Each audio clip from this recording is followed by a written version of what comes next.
when we met Splinter, I think you were in 8 fucking games, dude. Yeah. I 8 was gonna games? At one time. The time that I had joined their game, there was a single day that I was not playing D&D, and there were 2 days where I had 2 games. How do you do that? How do you do that? It's so easy because it's just Discord. Yeah, I guess. I mean, the real life hack to playing a lot of campaigns is to get a job where they pay you to play 2 campaigns of D&D on one day of the week. Not all of us can go to librarian school. This bitch I felt like because her baby can read.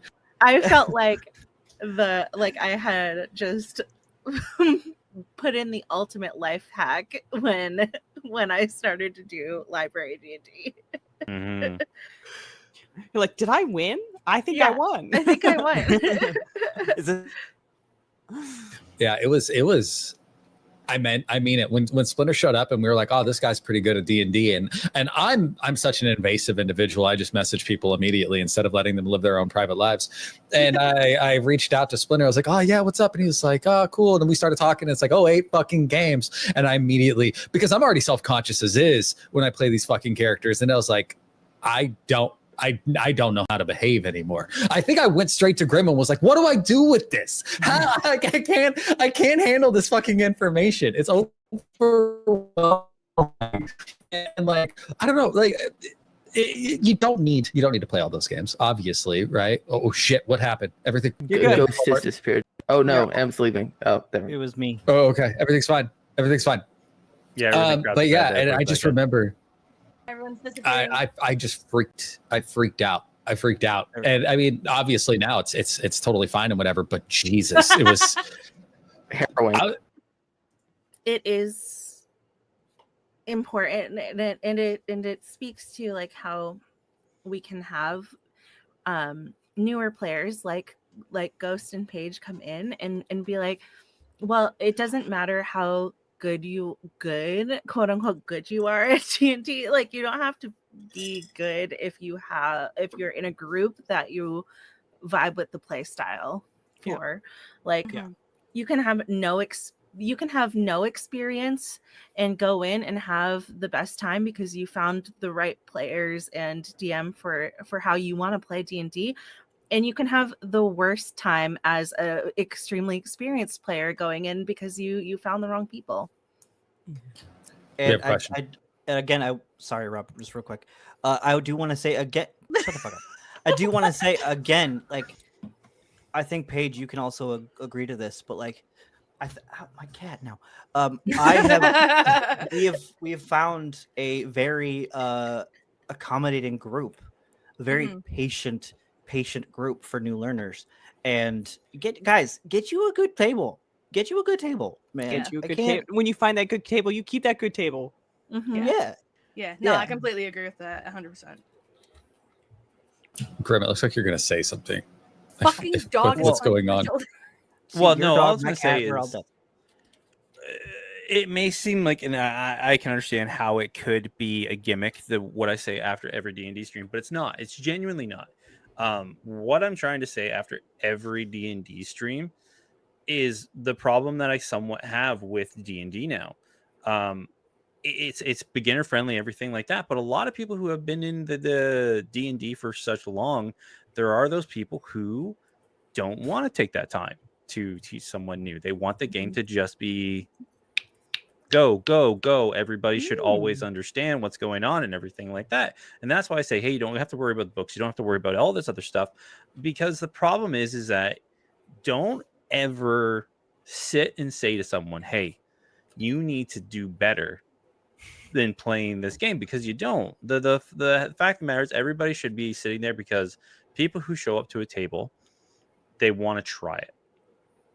If you make their first experience a great experience, they'll want to keep trying it. And sooner or later, they may find out and say, hey, I don't like this. And that's perfectly fine, because it's just not their thing. And that's perfectly good. They don't mess with the group, whatever thing. But don't tell them how to play. Teach them ways you can play. Mm-hmm. And that's it. And that's, I just, that's where I like to run my tables. And like when it goes join with page join, I never wanted to be a, hey, you're messing up, you need to do better, anything like that. It was just like, hey, how are you doing on the enjoyment side of this thing? You're gonna make mistakes, everything that's gonna happen. You'll learn your characters and the rules and everything like that as we go along. But I want to make sure you're having fun, and if you're not having fun, what's causing you issues, type thing. Mm-hmm. And I think we need to just be inclusive the best you can. Everybody's learning, everybody does something. Guess what? People who know how to ride a bike. First, you didn't know how to ride a bike, but if someone just took your bike from you and showed you how to ride it, you wouldn't be having fun. That's the best way I can look at it. Yeah, exactly. You gotta let them fail. Yeah. Okay, so I just to touch on this, because it's not an official question, but it's out there in terms of it's a lot harder than it sounds to find a great table. And then the second thing from Rainbow, it is be the person who fucking does it. And I say that as the guy who fucking does it, right? Because a lot of people, I think, go to a table and they have a really good time, and then if they're not approached or whatever, they might not reach out to anybody else. And it's like, well, I only sit down and talk to you once a week, and it's when the game is happening. And I stand by this so firmly. I believe that one of the reasons our table feels so good is because we talk to each other outside of the fucking game, like a lot, Oh, like yeah, a lot.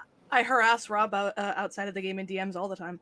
Yeah. And I mean, and like, I meant it when I said this, like when Grim was cool, I immediately was like, hey, I don't know what the fuck you're doing with the rest of your life, but I'm included. And then when Splendor was cool, I said the same thing to Splendor. And then like, ask him, didn't I say, yeah, you're part of where you're always going to play games with me? Yeah. Like when you find people that you have good chemistry with, and you find, people that role play well and that you can riff off of and do stuff, make it your effort to maintain that. Right? Because if you're always expecting the other side of the table to do it, they probably won't, because they're expecting you to do it too. Right? And you can't ever control someone else reaching out to you, but you can control reaching out to someone else. And like, sometimes it won't work out. Sometimes people will say, I'm not into that and whatever, and that's fine. But Wayne Gretzky or something, you know what I mean? They take the shot and maybe it lands, just own that and say, this is what I want. I'm going to put in the effort. I'm going to try. And I think you'll be more successful in that, find one person. You just need one, and then take that person into two. Right. And then just like, let it build as you go. And talking about the new players, because Grim, some of the best players, arguably, that we've played with were brand new players that certain DMs, remember, were like, I don't want to include this person because they're new. And we were like, that's stupid. Everybody was new. We can we're not fix, but we can provide the solutions to any of the problems that might arise from a new player live in the table, and they can learn and we can learn, and they might be great. And people have turned out to be phenomenal players knowing nothing. So it's just like, always take the chance on a new person. I think what's the worst that can happen? They're not great. Okay, then they leave. It's whatever. Yeah. You can't find that table, be that table, and then build that table. Yeah. Yeah. That's actually that's really great to say. Yeah, that's a wonderful way. Guys, I recently adopted another one. I found her. I grabbed her, and I'm like, you're going to come play D&D with me right now. And I'm like, you want to join a cult? And she was like, okay. And I was like, you're in. It's called Dungeons and Dragons. Yeah. So, that's what we did with the lease. We did that with the lease. I was like, you seem like you're into some weird shit. Come play games. Yeah. But what I see and what I heard from all of you, and Grim, I am not letting you off the hook. You technically didn't answer this yet, so we're going to come back around to you. But what I hear from all of your players is that all of you guys, there's a connecting thread where you were looking for the story. None of you were like, I'm here to roll dice and fuck shit up. Every single one of you talked about how important the story was, how important the character was. And you're like, and because of that, it's just very clear how you all found each other. You're here to tell a story together. You're here to role play and discover something amazing. And then that comes to Grim, which is, hey, Grim, also Splendor, I do have to ask you when you want to become a GM, because that's clearly an interesting prospect of your future, I'm sure. But Grim, how did you end up exactly where you are? How did this come to be? Mine is just so I'm gonna say it's such a nerdy way I became a DM. I used to play World of Warcraft a lot because I am in the middle of nowhere, right? So we don't have game stores, we don't have anything like that. We have a library which I wish had more books. And there wasn't any of the nerd culture that there was. No, Egg. I am in fact Canadian. I'm the most Canadian. I was gonna say, yeah. I'm also Canadian. Yeah. So, as everybody knows, when you do an MMO, sooner or later you run out of content. Well, I really, for some reason, resonated with NPCs. I thought they were interesting. I loved the stories that every NPC had. So I used to literally just log in as a level 1 and be an NPC for other players. And I had more gold than what I knew to do with, so I would make up storylines and quests and be like, adventurer, please, I need your help. Please gather around 15 wolf pelts so I can make my daughter her new wedding dress. Are you serious, Grim? Yeah. Oh my God. Amazing. Amazing Yeah, to and then, encounter. God, and then how I'd be in Stormwind. Wolf pelt dress. Yeah. So I would be in Stormwind and be like, please, when you find all the pelts, meet me in Goldshire, where my daughter's getting married in 3 days' time. So, they'd do it. I'd give them money and so on and so forth. And then I started sending people on like more epic quests as the time went on. And then I found out we had a board game shop opening. And I bought 4E Curse of Strahd, the board game, and I played that by myself. But I like the minis and I like the boards and all this stuff. And I like the cards, the monster manuals. And then I was like, hey, this is cool. It was like, I wonder if people play. And it was literally, I wonder if people play this. So I searched up D&D online. And then I found Critical Role and I watched that. And then I went online and I read it, LFG. And many years later and a couple campaigns afterwards. And here I am. We had all started as a little dwarf man who wore blue pants and a white shirt and would walk around Stormwind asking anybody who wanted to make some extra money to go on a quest, the adventure. Yeah. The wolf pelts. That's fucking amazing. Oh, I had so many quests. Yeah. I just keep thinking about how big that dress is with 15 wolf pelts. Right? Your daughter was huge. Oh, she got to train. She got to train a mile long. It's like Mr. Krabs and the whale daughter. It's exactly Oh my God, no, Pearl. But it's also like a full wolf pelt where the wolves are like wolf caterpillaring each other. Yeah. Yeah. And like overlaying each other. Yeah.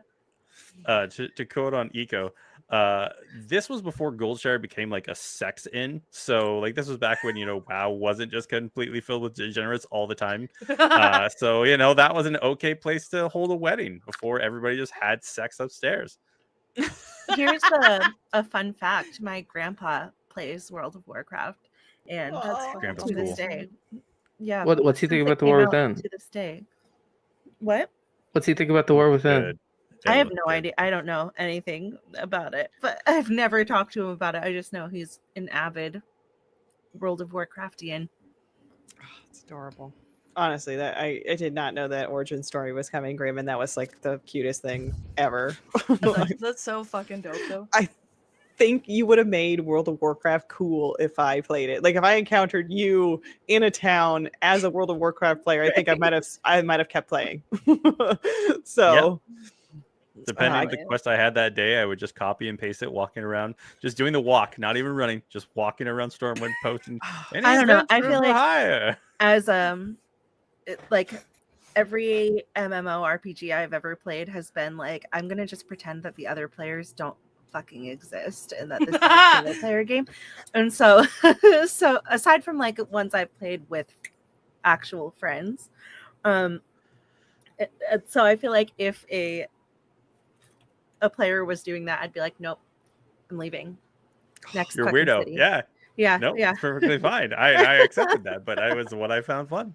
I would have taken you on a quest. I would have convinced you to come with me and then escorted you on a mission, like kept you safe. Like it would have been a whole thing.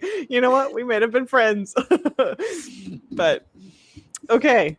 That's what you guys do to your NPCs. That makes perfect sense. This is something you found. You found each other. You know what, Grim? This is that karma thing. What you do to your parents, you get back. It's that. It's that. Oh, that's adorable. That's fantastic. Okay, cool. Boy. Okay, we got 5 minutes left. Guys, don't forget there is a giveaway happening, right? There's a giveaway happening. I want to do another shout out for it, just so you know, guys. Yeah, you don't need the books, but if you want them, If you want them, enter. If you like Critical Hello, Role. Whiskey Jack. Welcome in. Thank you for the follow. Nice. We do have a quick question that looks like that could be Oh, pretty quick yes. from Jamie. I did say I'd get to it, and I immediately forgot. I'm sorry, Jamie. Like type that. I was like, I got you. Yeah.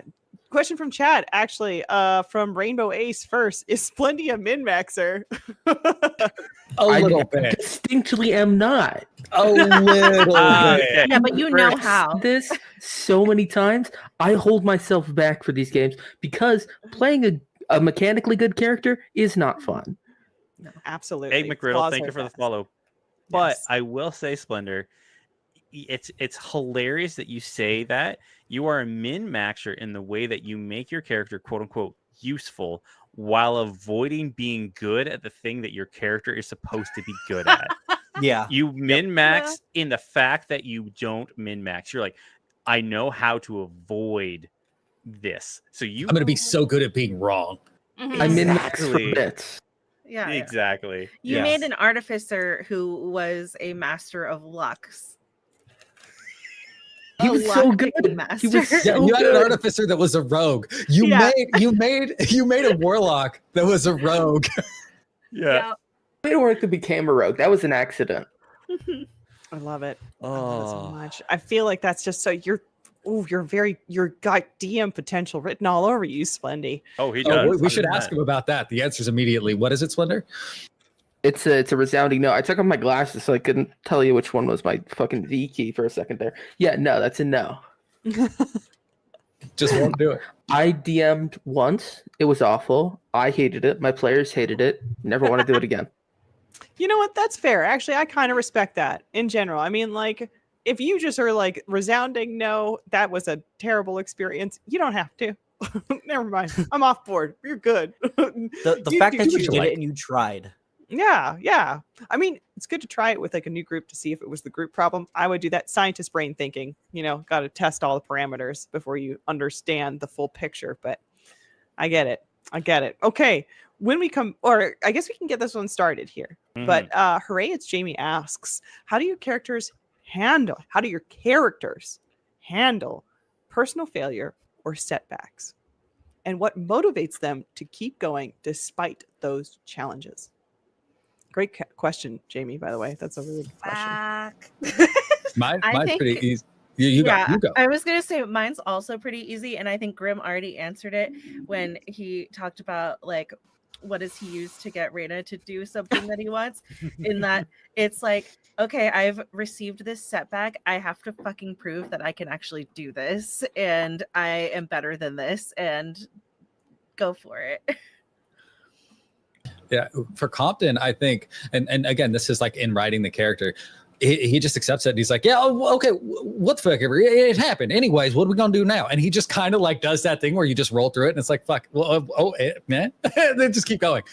Dwelling on it never did anything. So he's just like, oh, I'll let the big bad lady go. That's fine. I'm sure that's okay. We're just gonna go. We're just gonna go over here. It's gonna be so. She's my So friend, Grimothy. fucking dumb. She is my friend. I still Not say that to was you. so That wasn't fucking to you. dumb. Oh, which one? I want to Yeah. know. What happened there? No. So they met this evil sorceress, this sorceress lady who was, she was a researcher into the undead, very high, very good necromancer. She just wanted to learn. And she just she just wanted to study, and then she just didn't care what's going to happen to the city of Korean because she already did her research and just wanted to leave. And she had a very nice conversation with the group. Compton said, hey, you can leave, without asking the question of the group, their opinion. And they all were ready to murder this lady. And she said, Oh yeah. okay, hey, so I'm just going to leave. And Compton goes, yeah, sure. And looks at everybody else, and no one did anything. She's like, all right, bye. Because Compton was the one who put up this barrier that she couldn't teleport away. So she knew she just had to talk to these people, because otherwise she was probably going to get murdered. But they were all just staring at her, real angry. And she just went up, okay, so I'm good. And walks away and says, hey, I'm going to be here for the next couple weeks. If you want to come and talk to me, sure. Otherwise, I'm gone to the wind. And everybody was so mad that just she walked away. Hey guys, this is what a moment to point back to, make them regret letting you be the leader. Right? Okay, This I is a was great on opportunity. When leadership is thrust upon you, make sure they regret it a little bit. You know what I mean? Oh man. It bears saying that she didn't just leave. She fully taunted the ones that were mad as she left. Yeah. She fucking Yeah. did. Yeah. But she I'm gonna likes me, so it's explode okay. her the next time we see her. No, she was one hot and It's two on super site. smart. Okay. Hot I and kind of super like smart. her. By the sound of it, Exactly. I kind of like She was her. hot. She was hot, but also no. But also, I mean, Bitch. Bitch. she wasn't a bitch. She was very kind to me. She was a bitch. She was very Double mean to bitch. Roshan. Triple bitch. You guys were ready to murder her. See how fucking strong she is away from her big bone pile. Alrighty, everybody. It's that time Damn. again. It's time. All right. Hi. Hey. Hello, everybody. Gonna bring up the wheel. Let me just grab up that wheel to make sure it's up to date. It is up to date. Let's spin the wheel for the Critical Role giveaway. While this wheel spins, everybody, just so you know, wow. Wow. Gorgeous. Gorgeous. Quiet Eco. Hello. Oh, Rainbow, that was so close. Quiet Eco. I will message you after during whenever the stream. Hell yeah. Get your address, as you are the winner of these 2 books for if you're wanting to run campaign book within the Critical Role universe. Everybody, I got to change. So you all talk. I'm gonna set up the next giveaway. I gotta change the timer because otherwise it's gonna run too long. But you can all talk while I do that. I don't know why my brain was like, oh, he's gonna say I've got to go change my wardrobe. Like That's what I have thought to get. too. I must get into costume for this next. Yeah, you giveaway. just like Grim just like disappears, comes back, and he's just like I wish I was that cool, guys. Speaking of costumes, did I not hear that at some point there was a Compton cosplay? There was. Yeah, I almost put it on tonight. You I know, was like I this was close like, to doing it. I was like, I wonder what the odds are that Rob's gonna show up in that fucking wig. no, exactly. I was this close to showing up in it, and then I was just like, I'm gonna be the only almost messaged motherfucker you doing about this thing, and then it's just gonna be, oh, look at Rob drawing attention to himself. And I was like, I don't want to fucking do that, so I nixed it. I was like, Well, no, I thought it would have been a good celebration, and I was excited. Once You get should- the So other now, healthier now the I was first excited session for back, other you have to do people. that now. okay. I Yeah, mean, once- for yeah. you guys, I'll yeah. get the little elfier prosthetics and go for Kyla. Yeah, Being like you're gonna Compton is be the super Dan again. easy. It's hair and a poncho. Like, I got to get an eye patch. The poncho that you give Kyla, the big fucking bulky ass armor. Dude, the poncho is fucking critical to the character. Yeah. Oh god. The poncho's it's a necessity, and the hat and the boots. The boots live forever. You Well- guys should answer the question. What was that? But before I continue on, what was that nickname that Compton gave Kyla that I absolutely fucking hated? Oh man, Beefcake. it was You beefcake. can see It was searching for beefcake. stuff on your Yeah. wheel screen.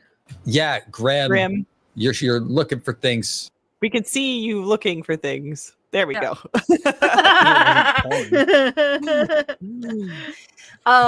Okay, That's so a nice. That's a nice boulder. that is a nice boulder. What was the question? It was about the personal Yes, how sorry. they handle Oh. setbacks. Yes. Kyla kind of like does dwell for a little bit. I feel just like the first little bit kind of just like fuck, like kind of like not very long, but like enough to kind of like give herself a hey, what the fuck were you doing kind of moment. But I think now that she's, not by herself and she's with like a group of other people, it's more like, okay, well, instead of thinking that way, like it's kind of more like a situational thing. So like by herself, she's more like kind of like self-loathing. If she fucks up, she's like, what the fuck did you do? Why the hell? Blah, blah, blah. But like if it's with people, she's like, okay, the group seems to be hopeful that we can like step in the right direction. Like, and then starts thinking like, what can I do to be a part of that? What can I do to help move that forward? Like, is there anything? There are things I could have done differently, but maybe if a situation similar were to occur, what could I do differently next? Like, it's more of a situational thing with her. That's honestly how I am kind of in real life, depending on the situation. Yeah, it's kind of shifted as the stories progressed, I guess you could say. I really like that a lot. Actually, that really makes me like her character like a super a lot, because I feel like that's incredibly relatable. Like, you know, that's why your friends are sort of your guiding light, right? Or like, you know, sort of your moral compass at times, just to kind of help align you with like, okay, I'm overthinking this. That's great. Yeah. It's like also thinking of like, you know, if they're putting out well, I mean, in general, like I personally even if I'm like, you know, I'm looking at something, I'm like, well, what the fuck? And I'm like getting all pissed off about something.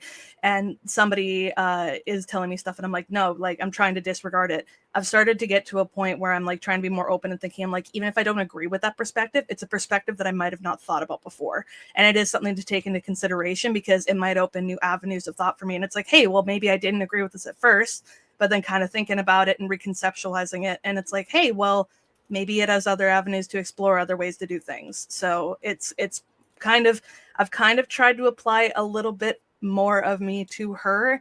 And I feel like, again, like I said, as the story has progressed, my thinking in itself has kind of progressed, I guess you could say, into a more kind of open-minded perspective, as to more like not as much like shutting shit down as I used to do. So that's a good thing.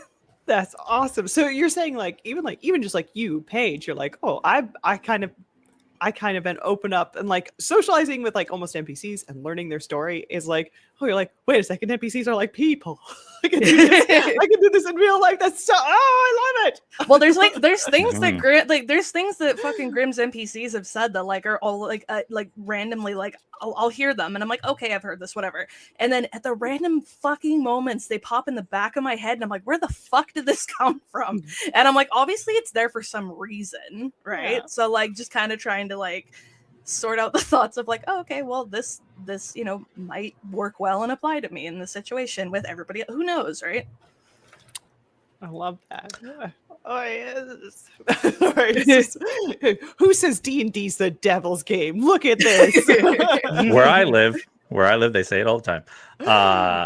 Damn. Last giveaway for the night, everybody. I was going to do something else, but the shipping cost was going to absolutely destroy me. So I have a giveaway. This is for everyone, not just U.S. citizens, not just Canadian citizens. This is for everyone out there. The last one is the Bean Dog and Owlcat RPG Masters Humble Bundle, game bundle for Steam. Includes amazing CRPGs that will give you that tabletop experience without having to get a group of people together, such as Rogue Trader 40K, the Pathfinder Wrath of the Righteous, Pathfinder Kingmaker, including all the season passes for both of those games, Neverwinter's Nights, the complete adventure set, as well as Baldur Gates 2, Baldur's Gate Deluxe Edition, and Icewind Dale Advanced Edition, along with a couple other ones right there. So you'll get all that. I'll send you there. You'll get all the links and everything. And you can go in these games, I will say, have great storylines. So if you want to go on a tabletop RPG adventure and do it at your own pace, these are great ways to do that. I don't know. Grim, like, my mind is constantly blowing. You've been so insanely generous this entire time. Like, these giveaways are no joke, guys. No joke. These are no joke. I just, wow. Enter now to win. Yep. Exclamation mark giveaway. Is that what this one is? Yeah. And that is this one. Yep. All right, get on in there, guys. Wow, Grim. Okay. I guess let's ask this question. Hey, well, we've got Ghost and Splendor left. Thank you. Jeez, look at my ADHD just getting the better of me. It's getting late, guys. Trust me, I've been sitting here the whole time being like, "Don't forget Ghost and Splendor. Don't forget." That's all. Yeah, no, in my head too. Mine too. Keep me on track, guys. This is why you're the MCs. This is good. All right, Ghost, Splendor, whoever wants to go first, you're on board. Let me just repeat the question, so in case people who just arrived don't know what it is. If your character has had a no, hold on, that's not the right one. Jamie. I was going to read a different one about forming a band, but we'll get to that What one. the fuck? The question was, how do your characters handle personal failure or setbacks, and what motivates them to keep going despite those challenges?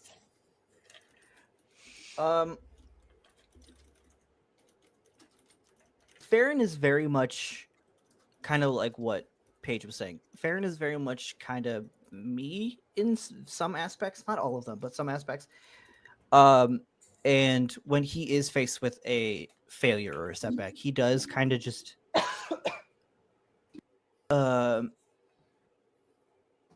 he kind of just shuts down. And I think Compton is very much aware of that. I think he's seen it the most or noticed it the most. But he very much shuts down, and he like kind of gets mean. He's very human in that aspect, but he does quickly, or at least I try to quickly jump out of that. And he realizes that his friends are there to help and to talk to and be a shoulder when needed. And again, I feel like that with this entire table. It's very much like real life for Farron, for me. And I mean, yeah, he realizes that he's not alone, and that, yeah, failure happens sometimes, but it doesn't. At the end of the day, there's going to be a tomorrow. Until there's not. Way to turn that shit around, Ghost. Some motherfuckers just don't wake up. Right. Exactly. Unless they do, like Farron. Exactly. Twice. And then dies multiple times. Yeah. At least twice. At least twice. Yeah. It's really a coin toss every time. Yes. Truly. Officially, you died once. Everybody get no. Well, some people get one. New people get one. Veterans, no. I got one. You got one with a huge price tag attached to that. But that boy. I'd like to claim mine that I never used. Oh, In the event. cash it in now. Yeah. I do want to say, like, that just reminded me that I think that my first character. Oh no, that was the second campaign that I did. Never mind. In the second campaign I did, the first character that I made died the first night I went to D&D. Shit. Yeah. That's a delight. Yeah. All right, Splendor. So Roshan, the simplest way to answer it is that for failures and setbacks, he really just doesn't deal with them. He's very much the kind of guy that will just kind of like swallow it and carry on, because he's like, it's not that he's not used to having a support structure. It's more that he's used to the support structure he does have, either being incredibly unreliable in the case of his father, or already very busy in the case of his mother. So he just got used to sorting out his problems himself, or not at all. So he just keeps going. And the thing that makes him carry on through those things is the fact that, like, you gotta, at a certain point, like, yeah, he could just cast himself into the sea, but it's a really shitty ending for a guy like him.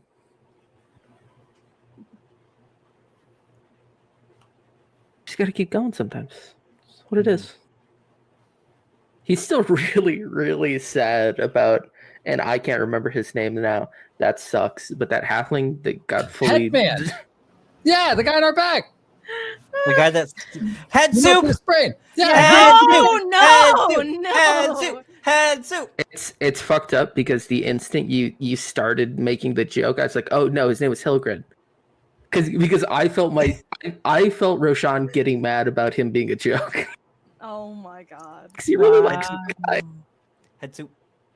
That was one of the most unhinged fucking sessions, I swear to God. Hilgrid, for the folks at home, Hilgrid is a man who we ran into in Caith, who was an incredibly shady individual, who we took to Farron School, and then quickly found out that he was a rat fuck who needed to die. But before that happened, We he and spent a whole Roshan, week planning for his death. we did.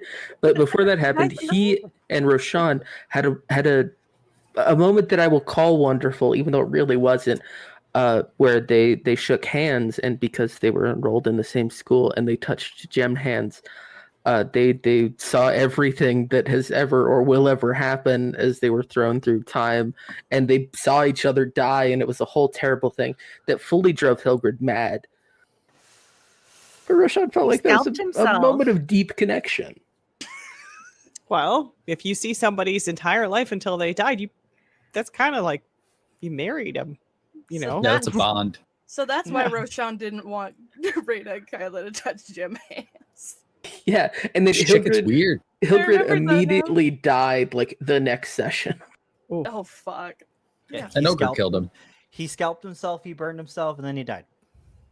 I wasn't here for that, so I'm hearing all this and going, "Holy shit! I wish I was here for that." Hey, the bot is up. Dude, I gotta go back and watch The bot is up. VOD, That man. was not long before you, I believe. Okay, I gotta go back and watch the fucking VODs. Yeah, that No. would have been like 3 or 4 sessions before you, I want to say. Yeah, because then Hell we teleported up to the northern school. Yeah. Okay. Mm. All right. Or Yolinda or whatever. He got his head ripped off, right? Yep. We took his head. We took it. And then we took his head, yes. And then we made head soup. Yep. Yeah, to melt off. Guys at home, it was to melt off the flesh so we could then talk to the skull later. It's fine. Yeah. Which you And then have we never did it. We never did it. Still have Yeah, but it. now we So have many a bag. heads. So many heads in that bag. Yeah, we've just got a bag. Like the bag Isn't of there, like, holding 2 is heads in becoming there? the bag It's of only petting. two. It's only I 2. love it. Which is like It's weird that it happened more than once. That's all I'm gonna say. That's okay. My kids at D&D only have dead bodies in their bag, so Oh my god. that's You know what kids are holding up. That's Oh. my expectation, is that they are murder That's- hobos, and so no, that they have a that's bag of dead D&D bodies. though. That tracks. oh, absolutely. They're It's murder D&D. hobos, and they're also like just absolute, Oh. thieves. So good. I have to Why talk pay about for a thing. things I have to talk about a thing. It's unrelated to this game, but Grim, I think, was part of this game at this point. Do you remember? Do you remember when we jumped off the roof with the bag of holding upside down and swallowed a guard? Okay, so we were playing a game, and this was in the campaigns that I met Grim in. And there was this guard around this building that we had to take care of. And we had like this wild magic sorcerer who's blowing shit up, and that shit was going all bad. And then we had this guy named Josh, and fucking shout out to Josh. He was playing a Warforged artificer, maybe? Artificer. Yeah. Yeah. But what did he name himself? Was it Mangala? It was Mangala. Yeah. And the dude was totally fucking unhinged. It was great. And we had this guard we had to take care of. And we were like, well, how do you quickly get rid of a guard quietly? And I was like, oh, okay, give me the bag. And so we got up on the roof and we jumped off the roof and just fucking cat in the hatted. That's the what bag my over his fucking head. kids did with their Yeah. guard. That's Oh, how they got yeah. their first So body. good. Yeah. I love And it. then the so Warforged goes, well, we got to get rid of this body. It's going to stink up the bag. And he goes, I've got it solved. Don't worry about it. And so everybody goes to sleep. And he just walks out into the fucking bay. Just walks out into the bay, opens the bag, and takes the guy out underwater. And just lets him fucking die. No, they just left him. They left him in there. Dude, It was holy rough. shit. It was rough. It was so cool. Guys, you could do so much with the bag of holding. Just remember. Don't put another dimension in it, though. You'll blow up a little room. It's really bad. All right, I got a couple Fucking rapid amazing. fire questions here. Oh, shit. Question number 1: if your characters had to form a band, what instruments would each of you play, and what would the band name be? Yes, I Oh, saw that one. I shit. saw that one. I wrote down my band name so I didn't forget it. So Wait, do we have to do this together? I don't know. Hmm. You know Oh, what? we Sarah know. call it. Ari's They call gonna- it. M's gonna make the band name. You got it. Everybody pick Yeah, your yeah. instrument. Well, Raina's band name Baron- would ahead. obviously be the Flesh People, right? Yes. And then- This is, Regular flesh people. this Yeah, is they're- fucked up because my immediate thought was it's Compton and the regular flesh people. That's so good. Okay, All right. instruments. Who's Um, doing what? Recorder. Recorder? Fuck okay. off. Raina would obviously Recorder. play some sort of like bowed string instrument. Fucking Farron is Yoko in the group. Good to know. Yeah. Okay, so string He would just instrument. be You're bass. You're a stand-up bass, right? Yeah. Come on. Sure. Okay. Yeah. Who's Part our of the band. drummer? Compton. Sean. You are. You set the tempo. Come on. Yeah. Oh, I know, That's man. obvious. I Okay. see Compton as the vocalist. I do too, honestly. Yeah, Yeah, he does it as both. Yeah, I'm Oh, like, he's I'm got like the the dude from mic Sum like set up 41. with the drum set. Yep. Yeah, I'm like the dude from Sum 41. I'll sing and play Yeah. drums. That's cool. I could do that. That feels like a lot of work. I don't want to do all that. Did I hear Splendor with a recorder? We got Raina with that's the Ghost with the recorder. Ghost with the recorder. Oh, it's Ghost with the recorder. Sorry. Yeah. Or a trumpet. Oh my. Oh, Farron we with could the be a ska trumpet. band? Kazoo. Yes. It can't be Or a ska band. kazoo. Some kind of wind or brass. Just out there with a fucking cowbell and a triangle. I was about to say Kylo would do a triangle. Yes, good, excellent. You guys, you know what? You guys are building This is something gonna here. be I a can good feel it. I can band. feel it. Oh no. What's Rashawn bringing? Yeah. Rashad is rhythm guitar, easy. Hey. That rounds it out. Well done. Up front, but not like the guy. Not the guy, but the backup guy. I need somebody to do those backing vocals where they just come in a little bit and they go, hey, Oh yeah. hey. I'll do it. Fuck it. Grim's gonna do backing Grim, vocals. yeah, no, Grim will do it. I see Grim Oh, doing that God. little fucking shaky thing this with the scenario. fan in it. With the egg, like the egg shape. Hey. Not the maracas. What is it? It's literally an egg shaker. Yeah, it's an shaker. egg shaker. Okay, like, the egg shaker, yeah. Oh my god. Or the tambourine. I He love- looks out I at the love- crowd, he just claps. Okay. Yeah, I'm the hype man in the crowd going, hey. He's not even on stage. He's just in the crowd, just a hand up. No, he's I'm just, not- he's just shaking it around with the rest of his Yeah. fucking body. Yeah. I show up to every gig, but I'm not actually a part of the band and or involved in any way possible. That's so Groupie. good. Their number The one ultimate fan. groupie. Yeah. Which is exactly Yeah. what a GM is. That is exactly what a GM Oh is. my So that God. tracks. You got it. Our hype man. Yeah, That's your so hype man fucking and your number one funny. fan is your GM. Absolutely. Speaking of which, rapid fire question for Grim. If the party members were to battle it out, who do you think would win? Oh fuck. Currently, as they are, I think Raina. Raina's pretty Uh, fucking Yeah, because she has Raina has both- the fact of the permaflight. matter- right. She Yeah. has flight. Yeah, she has permaflight. She has her pretty powerful beast at the moment. She has a lot of things that she could make it so you guys lose all of your bonus and reaction actions I can And can turn move invisible quickly. now. and can turn. Yeah, so there's a lot Well, of fuck utility you too with, then. with damage output. After that, probably Farron if he builds out correctly. Ooh. Then if Kyla goes balls to the wall with a lot of her high end abilities, probably Kyla, and then I think a tie between Compton and Roshan. I'm at the bottom. I'm a fucking glass cannon. I go down so fucking quick. Doors have put me in the fucking ground, guys. Have you seen me fight? It's always behind shit every That's time. why You're I behind didn't like a have you giant high pillar. up, because if Raina literally just turned and unloaded a round on you, you'd be done. Like she just if used everything to go, you'd be dead. So that's why But I sadly wanted- you're near the bottom. Compton has Good glass job. bones and paper skin. Damn. For real though. truth, No, for though. real. I mean, but then again, I can melt a room, which is nice. It's nice to be Also able to melt that, a yeah. room.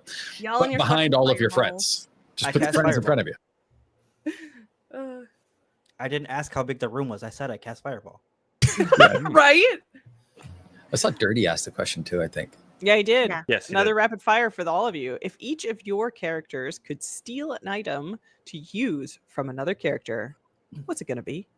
Oh shit. No stipulations. Any kind of object of Anything. theirs. Yeah. Yeah. Yeah. Anything? I would want Compton's book and quill. That's a good one. What does it do? Well, because Compton is a this is how good I am at D&D, guys. He's a scribe. He's a scribe wizard.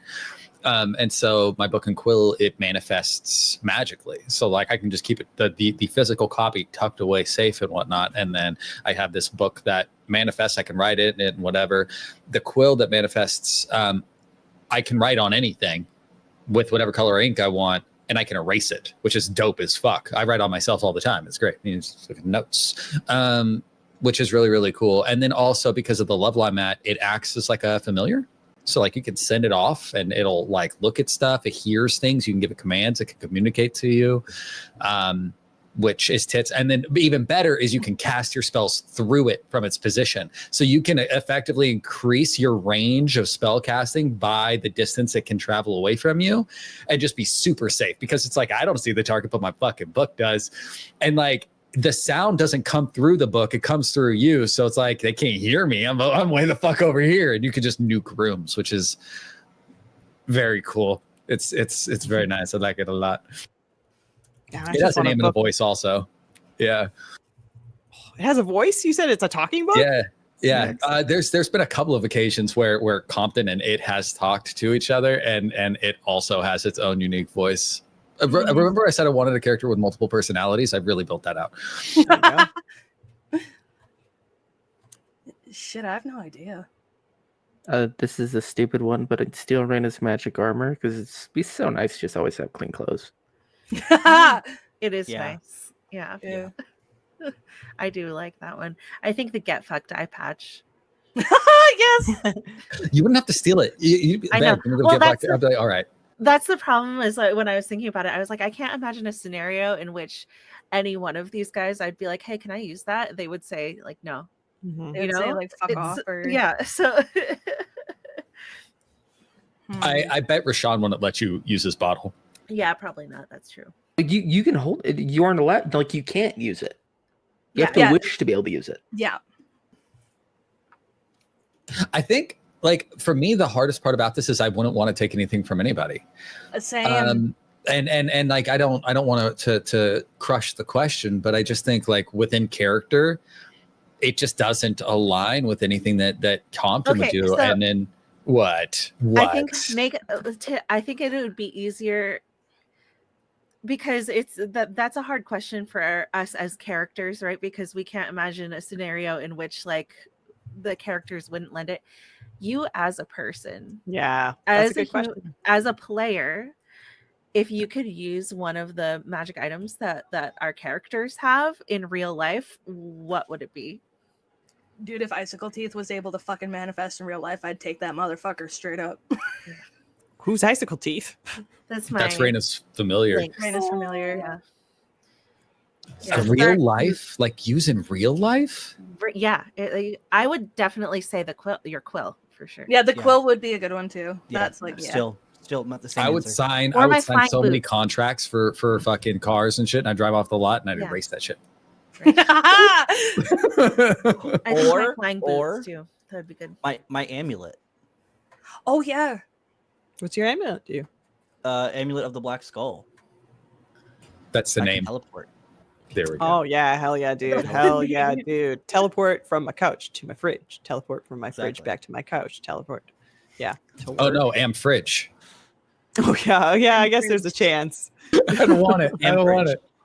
Never mind. Okay.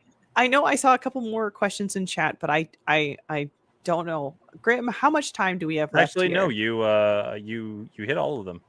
I think that was. Oh, it. did I? Okay. I think I Yeah, saw Alpha had one. the in only- chat. Alpha has one that he actually submitted by the community questions as well Oh, perfect. Okay. for the players. You want to do that one? And Yeah, 'cause let's do that one. 'cause- I was going to ask you, Grim, if there was a question that you wanted to ask your players. But yes, I like this one.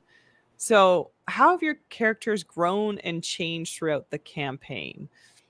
This is from a question from, I guess, the community. Alpha. Okay, Yeah. cool. This is Alpha, yeah. Alpha. One second. Got it.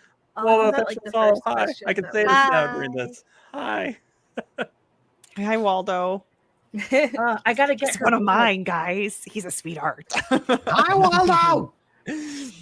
I think, like I've said before, I think Kyla's just become more fucking unhinged. I mean, she's been in a threesome with fucking Compton and Reyna, and that wasn't gonna happen originally at first, but it fucking happened.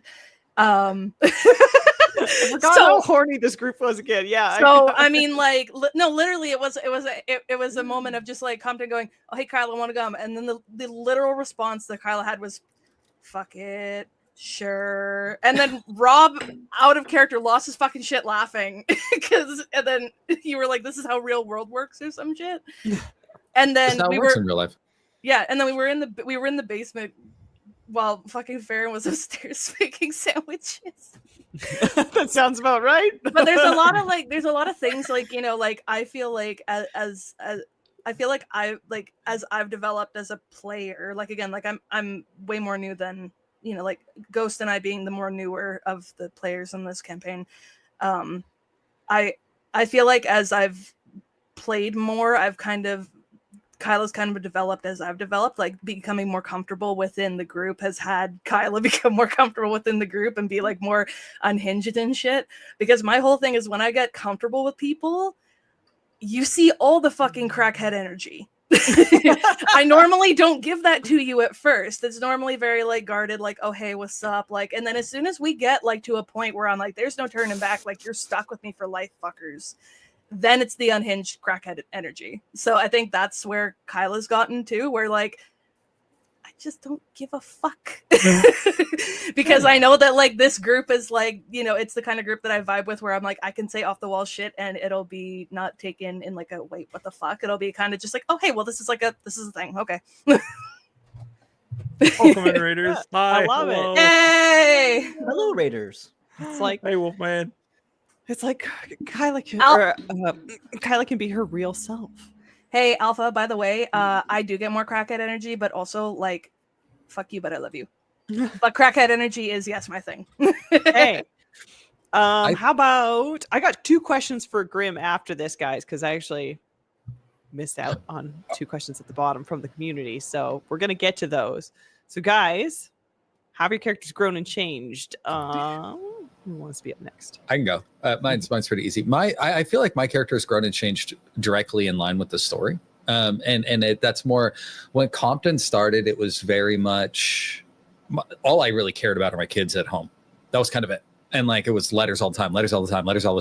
And that is still like. And what's interesting is like that action in and of itself has stopped happening in game, and that is wholly a conscious thing. It wasn't just like, oh, I forgot that I do that. It was there was that turning point where we started to suspect that things at home weren't what we thought things at home were, specifically with Silverhoyne. And we were like, I don't know about her.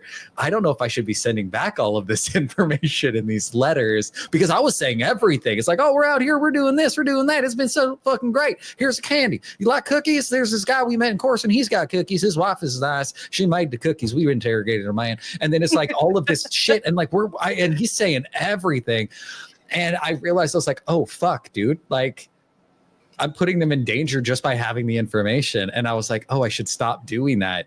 And like that was a really hard shift for my character, because that was it's arguably one of his defining things is I'm a dad for my kids.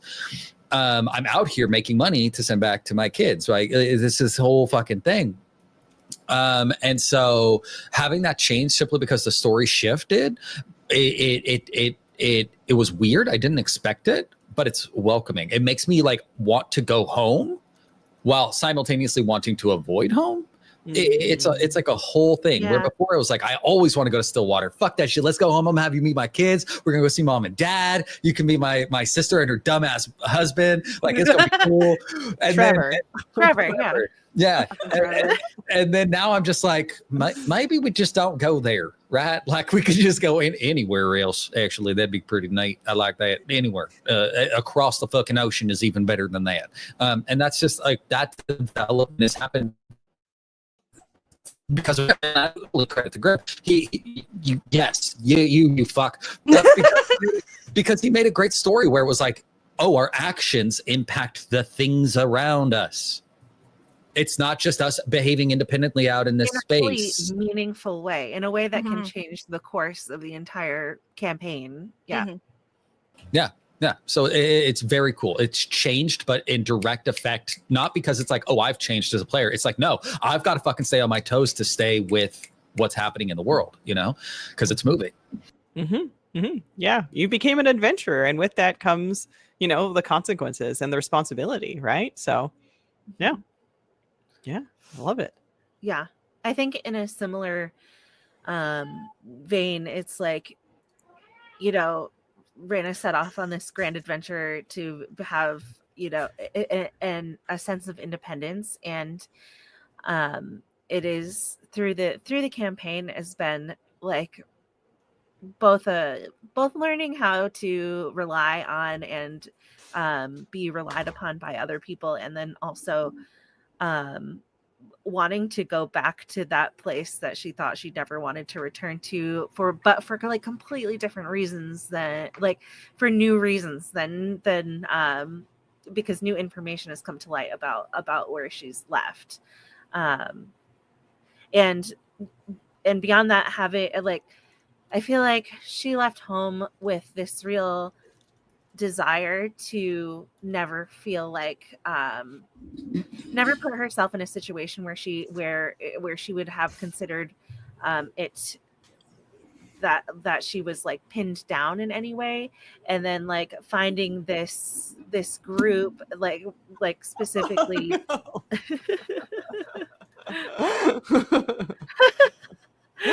finding this That's group destroying everything. specifically Sorry. with her relationship with Compton, like, oh, I can picture myself like not migrating. Yeah. Sorry. Okay. Cat said, I want attention. I destroy everything. Yeah, no, I kind of did that. What I That was, want. that was good. But yeah, sorry, I missed the end of that. I'm at the last 20 seconds. Yeah, it was basically, in summary, where Raina had started out being in a place where she was like, I never want to feel like I'm anchored in any way to coming to this realization, specifically with her relationship with Compton, but also with the rest of the group, being like, I can see myself in a situation where I can have it both, right? Like I still feel like an independent person, but I don't want to go anywhere except for where these people go and where Compton goes. I love it. It's such a relatable human thing where you're like, when you get into relationships or friendships and you're worried about that independence disappearing, or even just a relationship in general, to then realize they're like, oh no, I can still grow independently, but alongside of you. That's so beautiful. With Farron, I mean, not much is really known about his, like, he doesn't remember a lot of his life before his death, before he came back. He knows that he was a shopkeep. He has a missing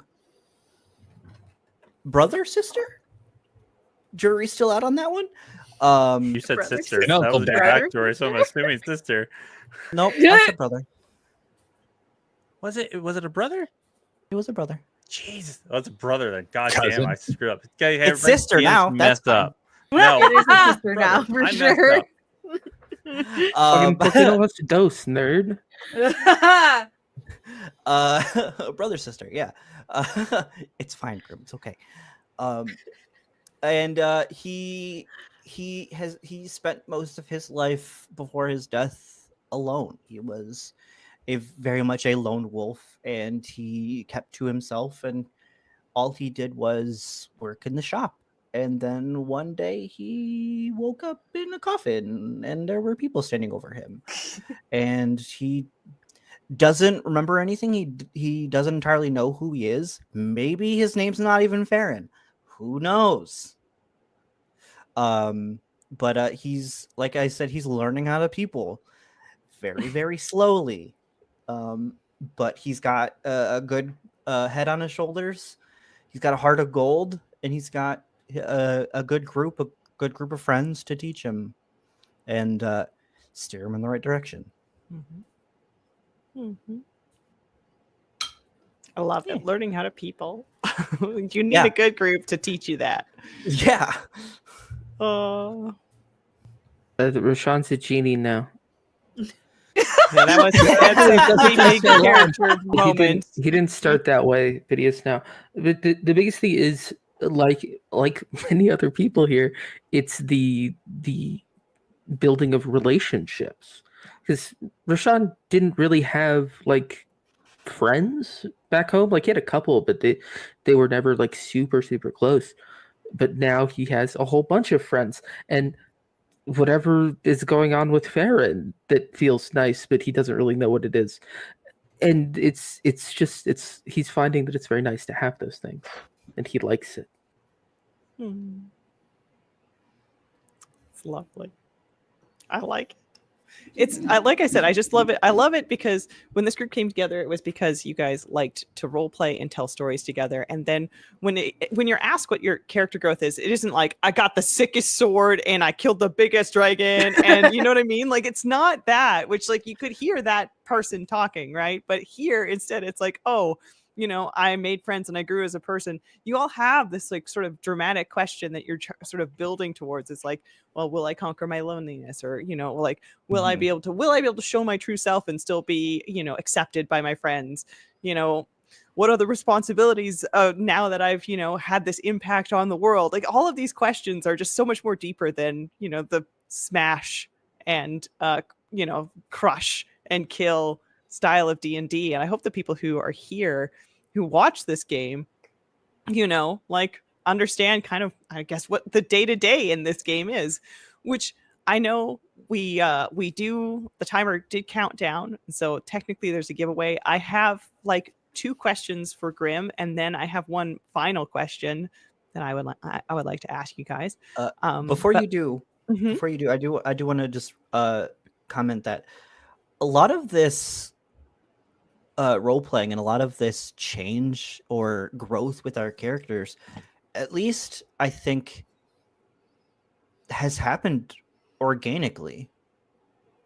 A lot of it, I think it's very minimal. Like, I think maybe the most it's ever happened is like, hey, do you want a romance?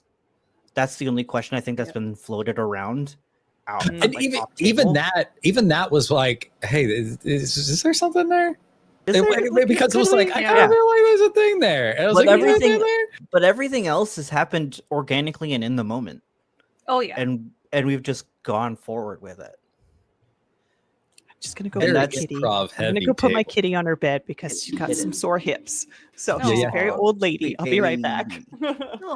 But yeah, I mean, that's pretty much it. Like everything, lady, you're so cute. 98.9999% of this campaign has literally happened organically and just off the cuff. Yeah. At least for the player standpoint. Obviously, Grim, you have planned everything out, but he's the great puppeteer. Right. Grim's face. Grim has to put up with our fucking random shit. Do you know how many NPCs we've created for Grim? Think about Jesus. Think about Peaches Pete. You can't. Jesus.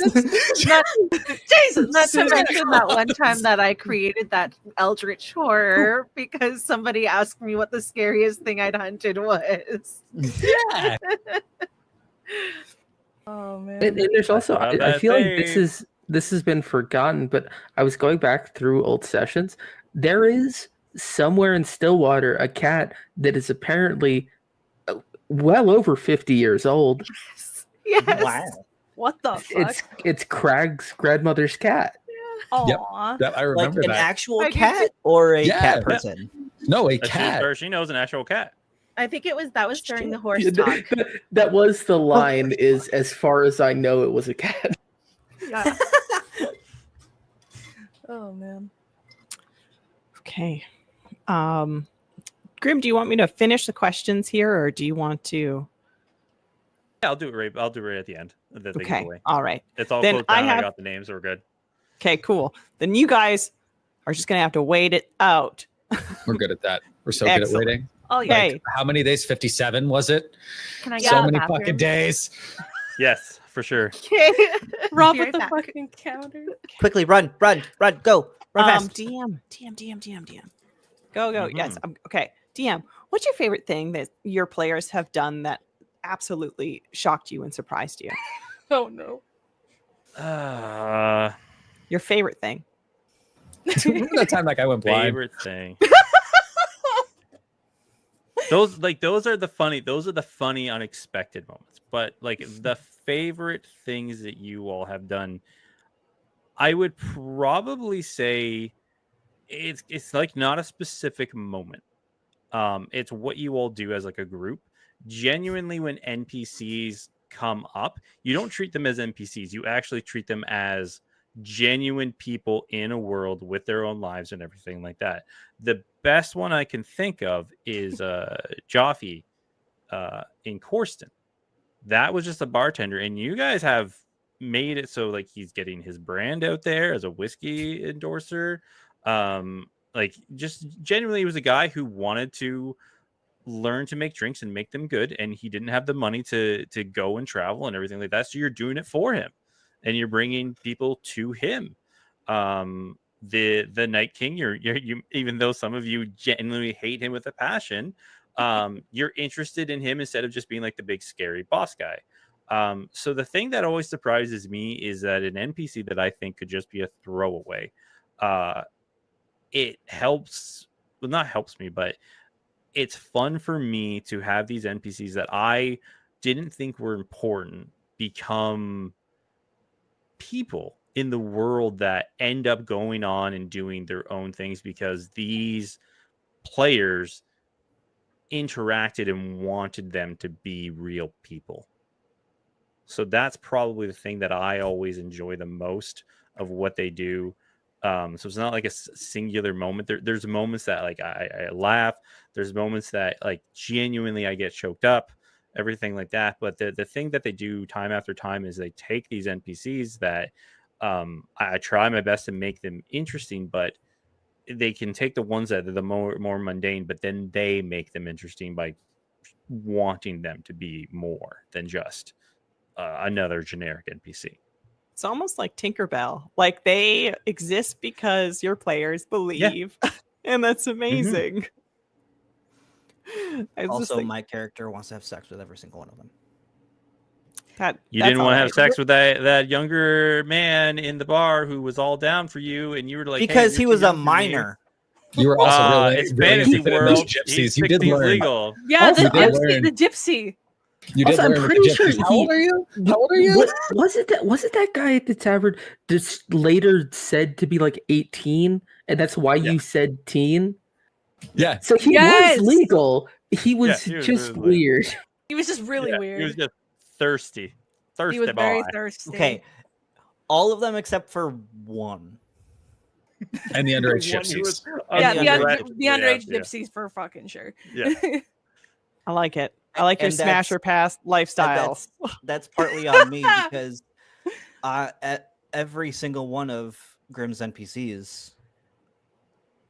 Have you seen the character artwork? Dude, Grimm makes I know. No, it's been scrolling the whole night. It's been scrolling the whole night. They're gorgeous.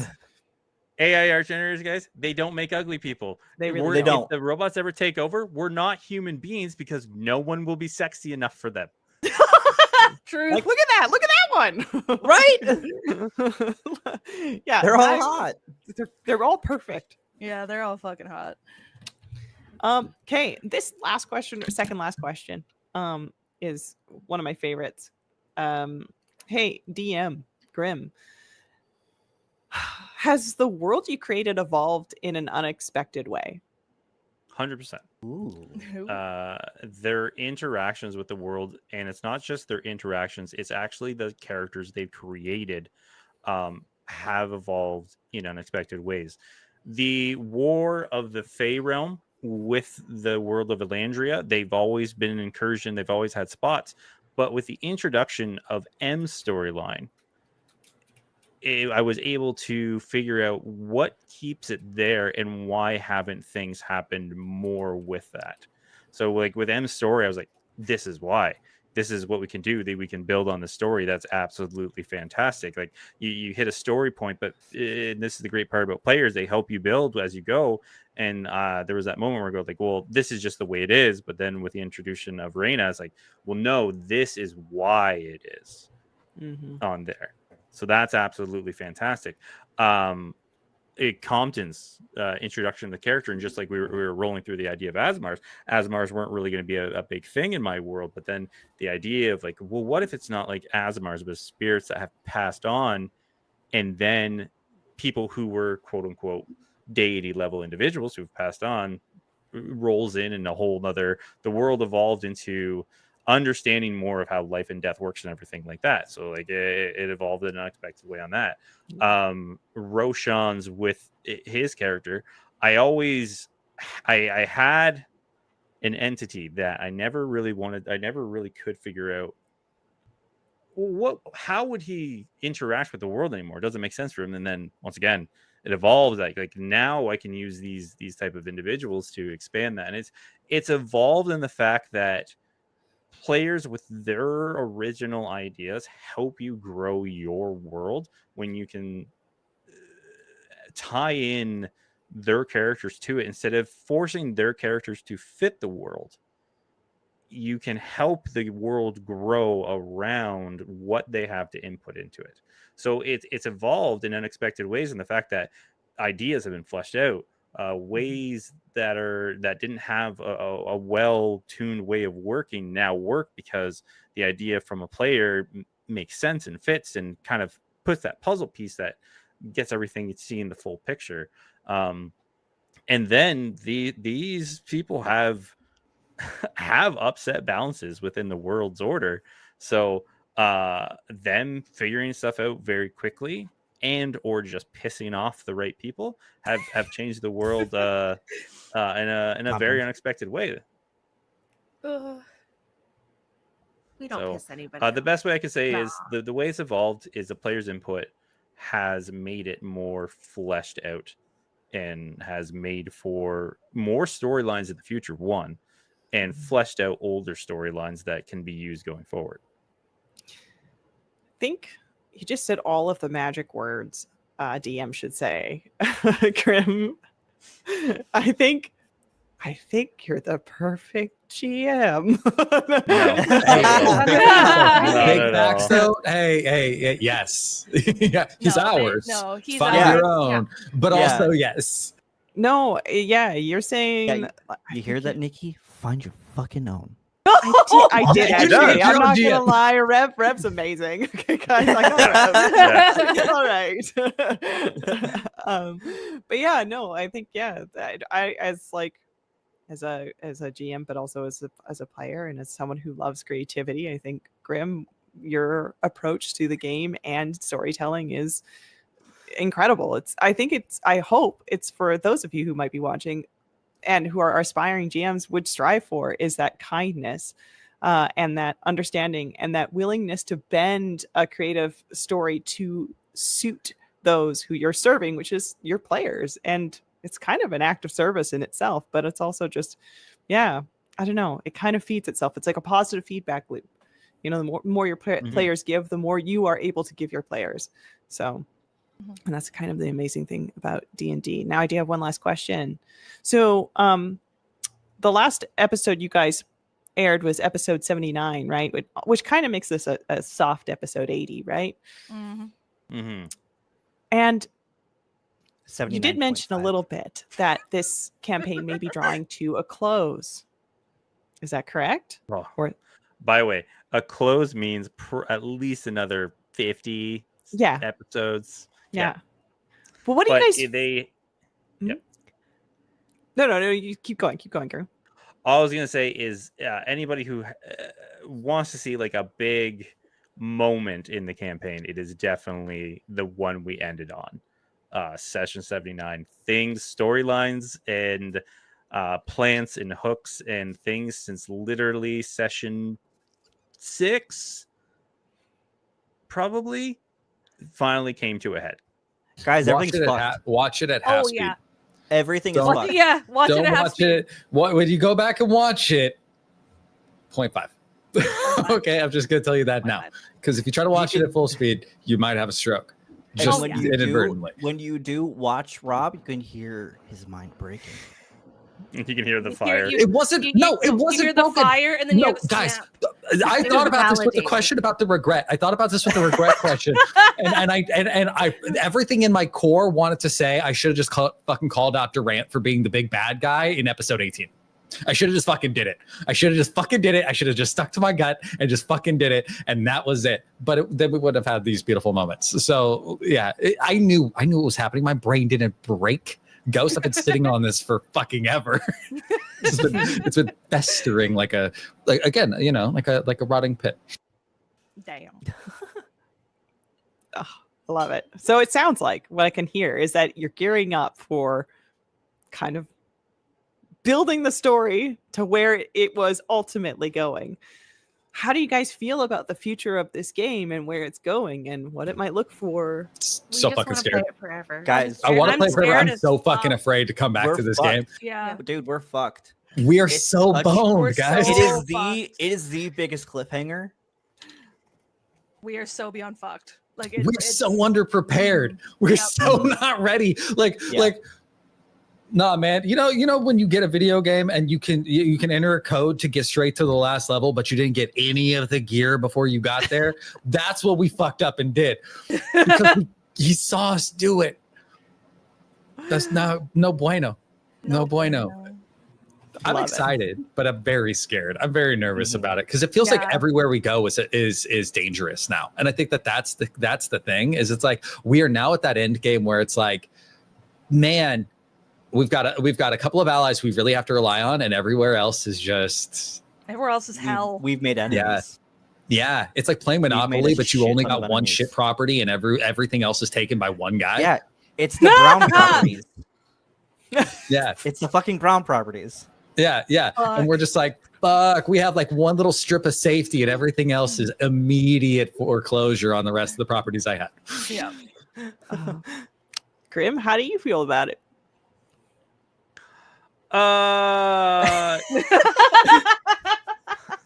No, like I'm just trying to think because it's a kind of a multi-layered question. They know now, and that's good. It's good. They can prepare for it, everything like that. But there is a lot of characters. Like I told them, depending on how they go, there's probably going to be a massive time jump in the campaign if they do certain course of actions, because they may deal with the situation, they may not, everything like that. And depending on how they play, we might just do a time jump, and then we have to deal with other things as they come along. We still got players' characters to wrap up. I hope to wrap them all up. We've been able to wrap up all of them, but we're going to do our best. And then I'm just excited to give it a proper close in whatever way it may end. And I'm going to tell this everybody right now that it may end with them all dead. I support that, by the way. Yeah. Mhm. I same. still I don't, and I think that's important. Like when I said, hey, I'm kind of scared, that's not a bad thing. I'm excited as fuck. Like Oh, yeah. I should have probably prefaced it with like, I'm excited as Mhm. fuck. We might all die. Okay. Yeah. Like It's that's like the a roller story. coaster. Yeah, Yeah, that's you how it know? ends. That's Yeah. how it ends. Yeah. Yeah. I mean, that solves our retirement conundrum. Yes. What are Right, we gonna right. do? Yeah. Yeah. We're just all fucking but dead.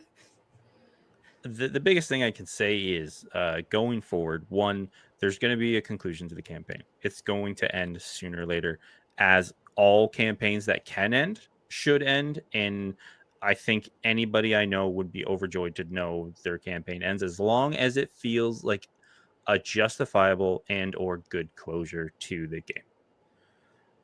But past that, I'm excited for future ideas. All of these wonderful people have shown me they create great storylines themselves. So I really look forward to trying to build another game in the future, and really trying to like have the ideas of like have what's going on in the world go on around them, but really drive home you guys are at the steering wheel, and these are all the shops and landmarks and everything like that going on around you. It may be D&D in the future. It may be another type of system. It may be sci-fi. It may be horror. It may be more fantasy.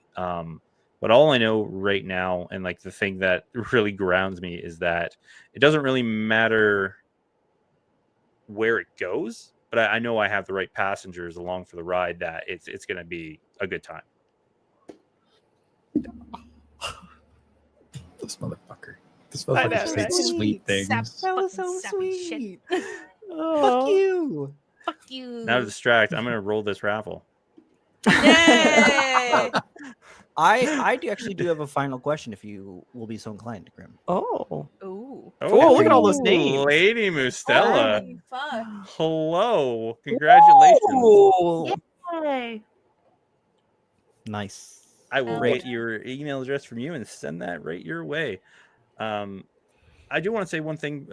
Sorry to cut you off, Ghost, but I do want to say one thing. Go for it.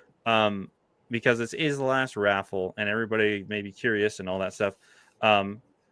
As you will know, hey, when people do giveaways and all that stuff, they really like to advertise it, everything like that, and that's all well and good. I didn't really want to advertise. I advertised in the Discord, but I didn't want to post in the title because this really was supposed to be a huge thank you to all of you who show up week after week after week, who are really into the story, the things that we do as a group, the things that I do myself, and all the love and support of just like, and the love and support, like I said, you guys are crazy. Everything that was like given today, everything like that, it is amazing. And I need everybody to understand that it's crazy to me, and I don't really know how to handle it. So I know I don't have the reactions to it, because it just breaks my brain. And I wish I could be a person who is able to speak his mind a bit more clearly when his brain is broken, but I'm not. But I do really appreciate all of it. But this wasn't about that type of thing. It was that you people show up, you're interested in the story, you ask me questions off of stream, you really love watching us do our thing. And I wanted to make sure that the people who show up are the ones who win the giveaways. Because if we had a bunch of, if we had just like tons of people pop in because they see that giveaway tag, I would have really felt bad that all of you wonderful people who have been here for so long, been through so much, and genuinely have helped grow in knowing you all and just being able to interact more with the community.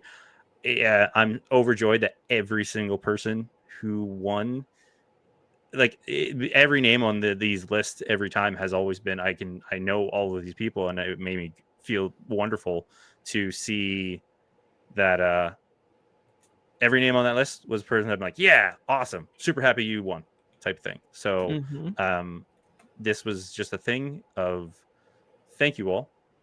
And I was just, I wanted to give something back to everybody. So I really appreciate it. And I look forward to seeing pictures. Please send me pictures when you receive the package, just because that stuff makes me giddy. So thank you again. And then that's it. I just wanted to say I really do appreciate everybody who signed up for the giveaway, and I'm happy that I could at least do a little bit in giving back to what everybody has given me over this year and a half now, year and a couple months, I think, at this point. So really genuinely, thank you so much. We started in January, right? So that would be like a solid year and a half. Well, that's just a streaming piece, because No, that's what I mean. Year piece, yeah. So love you, Graham. Yeah, but the honest truth is, and like, thank you, but we owe you. You've been doing this for us and for others for how fucking long? Guys, everybody always talks about wanting to play D&D and nobody wants to be a GM because it's fucking work. And we put Grim through the paces, and he shows up every week with just fucking dope shit constantly. And then he does dope shit with you guys, like the community. And then like, you know, I don't want to say unsung hero because it feels a little disingenuous. That's not a word.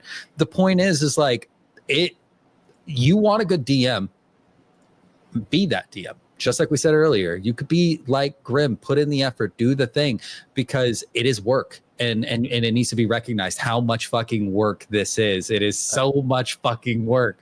Grim, we can see your screen. Especially when you have a table like ours, you know, where we throw at you Santa Claus and baby Jesus and all of those things. Hey, I'm down there twice. There's twice. There we go. Thank you. But thank you, Grim. Yes, gifts aside, thank you for being awesome and cool and dope as Yeah. fuck, and awesome and cool and dope as fuck, as many times as I can repeat that before you get like really blushy. And beyond the game, thanks for having this space to bring us together to make friends. Absolutely. Yeah. Yeah. Mm-hmm. I mean, And like for me- I yeah. said at the beginning of the Q&A, I have made lifelong friends, Mhm. and I mean that. E.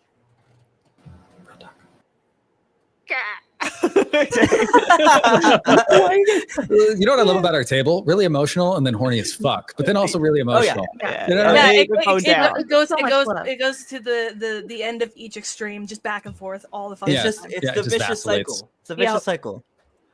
And Yeah. thanks out there for chat for recognizing how awesome Grim is and supporting him with the hype train. Appreciate Let's that. get it, We see you. Thank you. Thank you for showing him the love.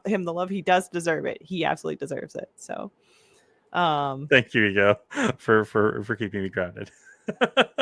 amazing. It's gonna Okay. get weird. I mean, we love you, Grim, but you could do a little more. Oh my god! You could try a little. Yeah. You could try a little harder. Wait, Ghost, what was that? You had a question for Grim, didn't you? Yeah. Oh yeah, it's super quick. It's super quick.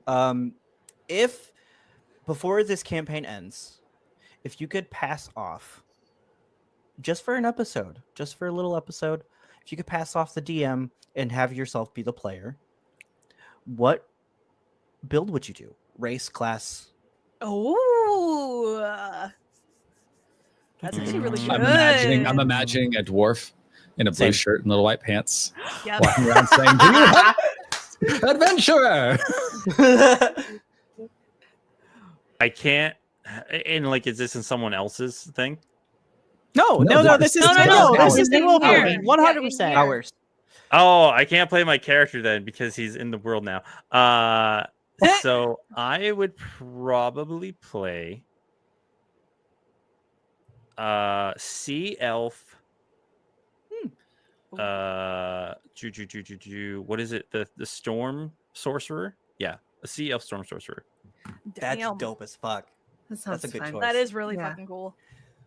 It's very Earthsea. So Aquaman. we gonna go full Aquaman. Kind of I'm like about a it. spin-off of that. Yeah, but he was going to be a pirate. Hell yeah. Still could be Aquaman. Just get speak with animals so you could ask the dolphins to do things. Yeah, absolutely. I one final question. Sorry, I lied to you. For Grim and Nikki, Oh. when is Nikki going to be a guest character in our? Oh yeah. Question. Bring as a guest. Yeah. You could be a whale I person. think Grim's keeping me away.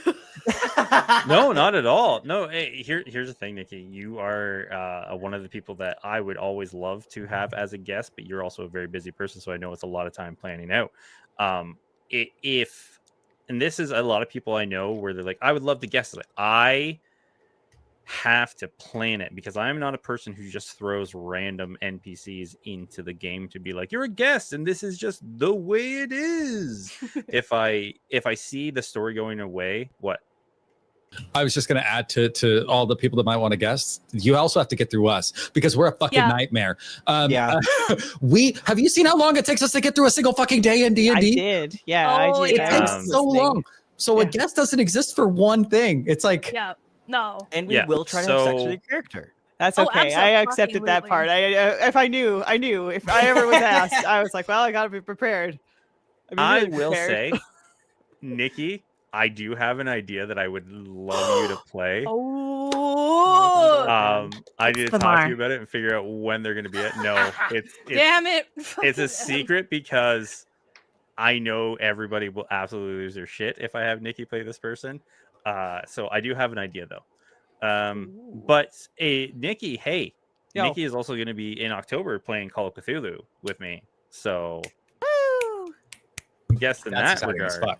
fuck. Hell yeah. And that's the thing. I would love to have more guests and everything like that, but every DM knows trying to plan to bring in a person without them feeling like they're just like, you have to talk to this person because they made the time to be here. So drop everything and get it done now. It's I don't a want to do lot that of to them. planning, and it's a Oh, lot. yeah. There's a lot that goes into Mhm. it. It's a lot of planning and trying to like figure out the timeline. And I will rush you all if we plan it further in the future to be like, hey, I'm getting you out of here by this time. But I can never do the like, oh, in a month? Yeah, sure. In 2 weeks, I'll definitely have you as a player in 2 weeks. But like a month or so, I can kind of see where they are and figure out a way to lead them up to that point.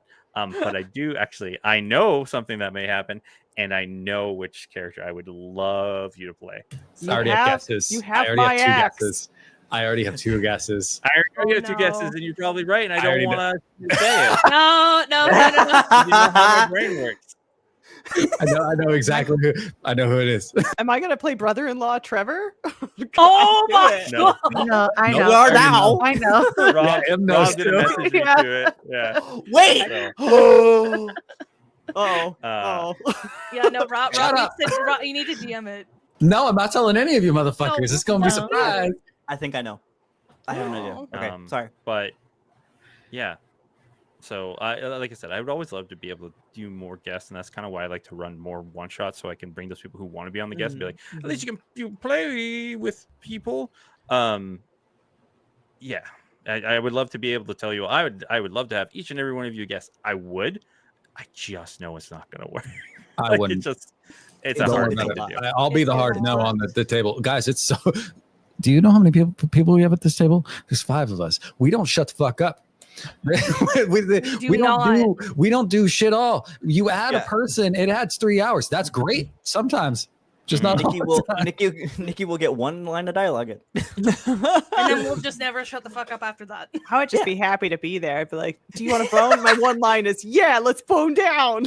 Yeah, and then you're like, I got ice cream. And they'll be like, fuck yeah, Lieutenant Dan's got ice cream. Oh man, I would be honored always. So just let me Holy know, shit. you know, just let me know. Yeah, I don't have any questions left. I don't know if there's any more questions from chat.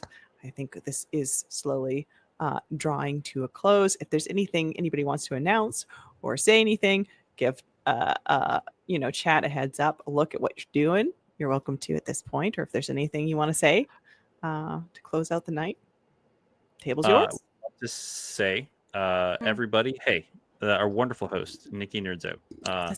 Didn't have to do this, but it was so gracious, was so kind to come and make it so I could sit on the opposite side and let everybody else talk and just really take in everything, because this was the fun for me, is I just got to sit back and relax and listen to everybody's answers. Also, if you want to be the most productive you've ever been in your life, go over to Nikki's channel for her production streams tomorrow on Saturday. The work together streams. Yeah, the co-working streams. It's not this isn't an overstatement. This isn't me just blowing smoke up the behinds. Like, you will go there, you will see that task on your list, and it's on the internet, everybody. I know. So if you leave that thing up there, everybody can see that you did not. Shame on you. Shame on your family. Yeah. Can I put Bone my wife on that list? Is that You're a thing that I welcome can to. do? There's absolutely. It's on or on But your you channel. have to do it then. You can't not. Exactly. It's And then on my the wife's list. like, not today. I'll be like, but it's on the list, and the internet sees it. She's like, Gotta "Excuse get me? done. What? The internet knows. Oh my god. But just absolutely, Nikki, you're just a super real person, and it's why whenever these type of things happen, I'm just drawn to wanting to have you a part of it, because you vibe with us so well. And I was like, who would I want to have the host with this? The person who gets along with everybody, Nikki.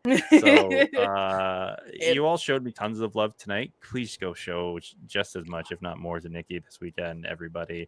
And Nikki, you got stuff coming up in the tabletop RPG, and I look forward to it. I can't wait to see you go back into the DM seat. Oh yeah, that's right. That's happening at some point. Oh god. Yeah. That was Trevor, guys. Anyways.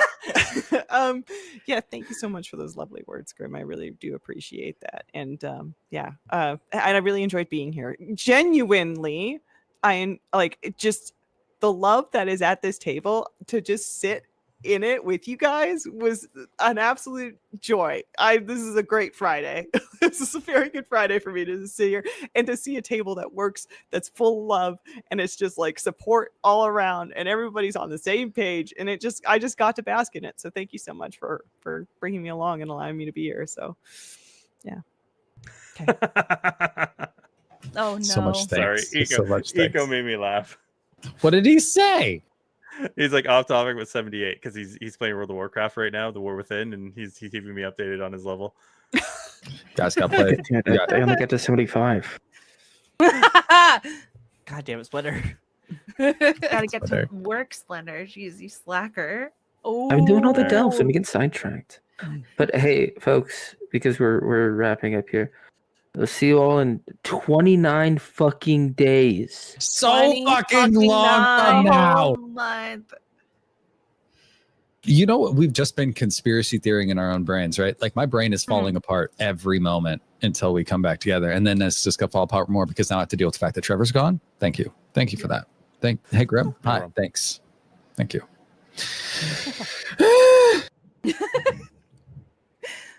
Sorry, my house is gonna get blown away in a storm, guys. no. Wall shaking thunder.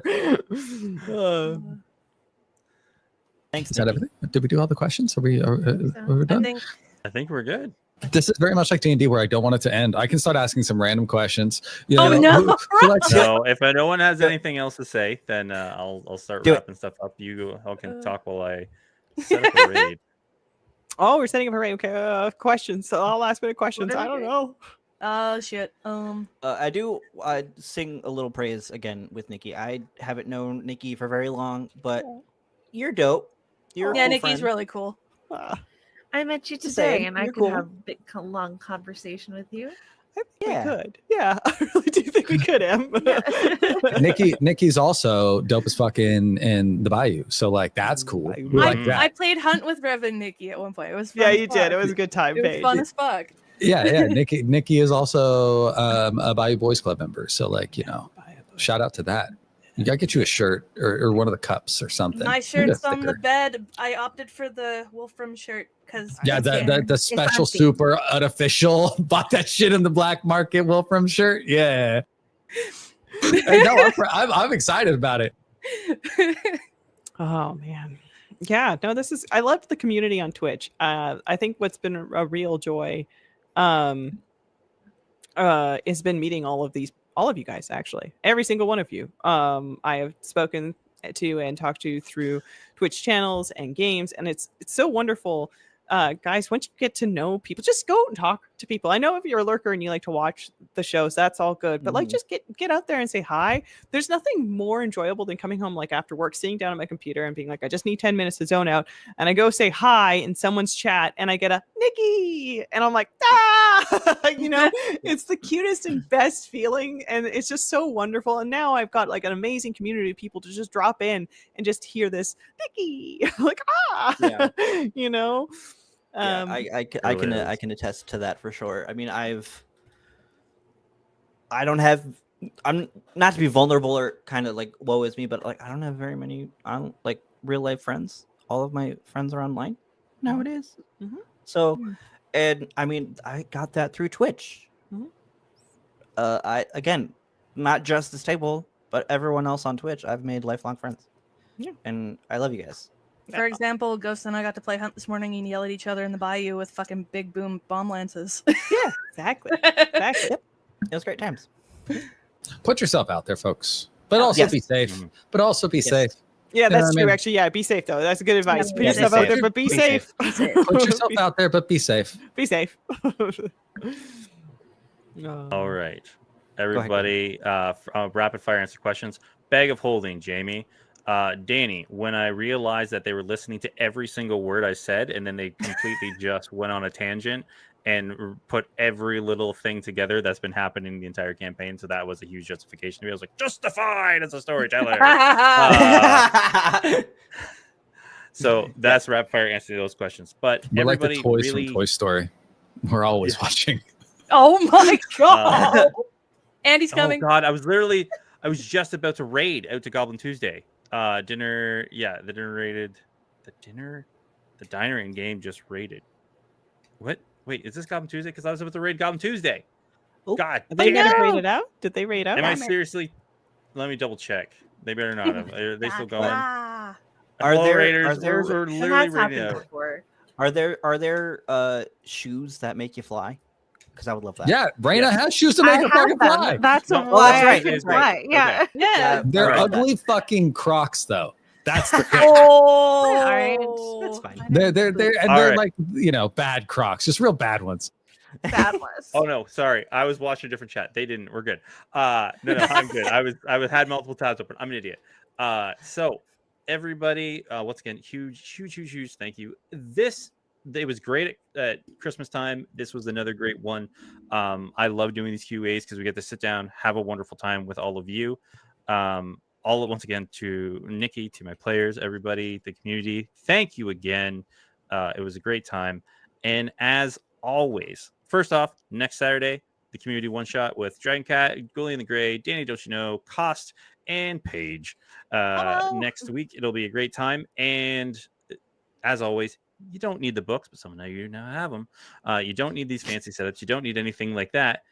What you really need is what you saw here today. Just get a group of people together, go have some fun, and just tell stories together. So everybody get out there, have a lot of fun, and play more tabletop RPGs. Bye, everybody. Good night, everybody.